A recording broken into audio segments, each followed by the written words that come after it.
Début juillet 1995. Afin de refaire une partie du périple de l'explorateur britannique John Ross, parti dans l'Arctique canadien en 1829 à la recherche du passage du Nord-Ouest, nous avons choisi, Pierre, Jean-Yves et moi, d'explorer en kayak de mer et en vélo tout-terrain la côte est du détroit du Prince-Régent et de la péninsule de Boothia.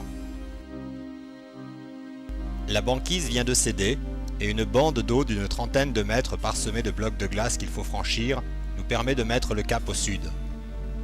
Brisée, acérée comme du verre, menaçante pour les fragiles embarcations, nous devons sans cesse frayer notre chemin sans jamais céder au découragement. Ross était resté prisonnier 5 longues années dans cette région avant d'avoir pu être récupéré sain et sauf avec son équipage.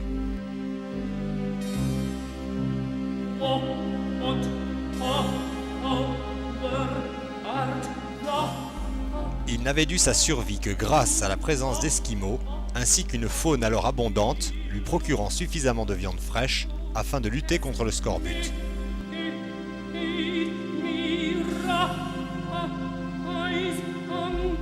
Dans certaines conditions, nous installons sur nos kayaks des voiles qui nous permettent de naviguer rapidement et sans effort.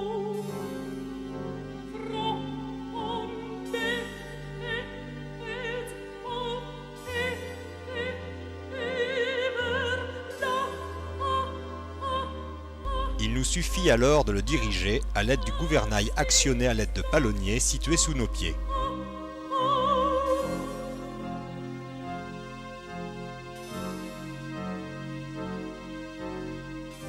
Les écrits de Ross parlent très souvent de l'extrême beauté des paysages que nous découvrons à notre tour.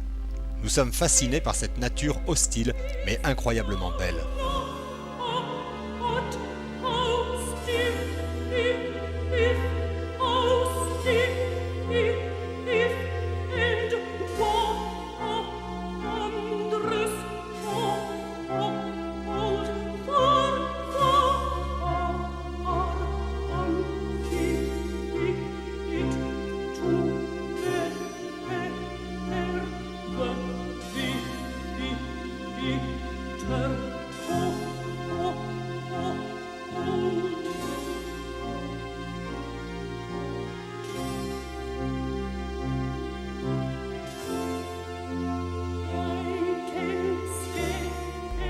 Notre progression est dictée par la météo et la glace, mais aussi par les conditions de lumière.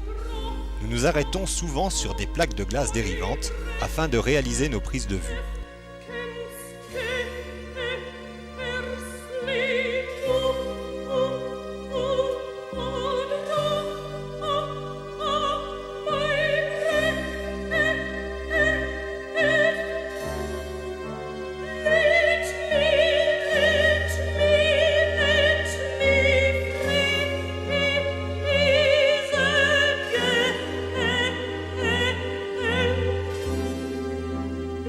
Les VTT que nous transportons à l'arrière de nos kayaks nous permettent d'explorer l'intérieur des terres.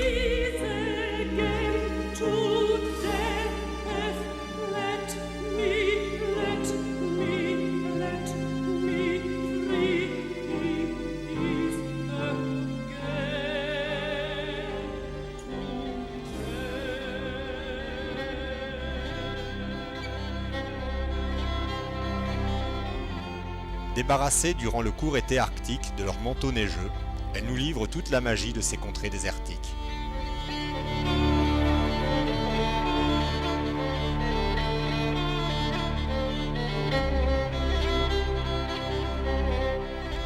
C'est ainsi que nous traversons l'île Somerset afin de reconnaître le détroit de Peel par lequel était passé en 1846 un autre célèbre explorateur britannique, Sir John Franklin.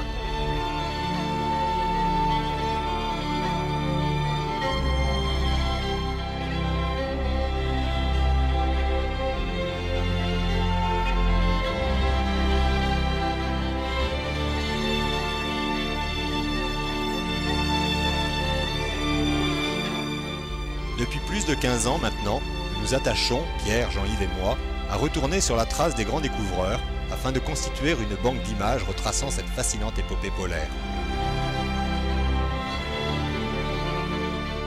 C'est en pensant à ces hommes illustres et méconnus que nous explorons ces espaces où tant y ont laissé leur vie, afin de perpétuer à travers nos films et nos écrits leur mémoire.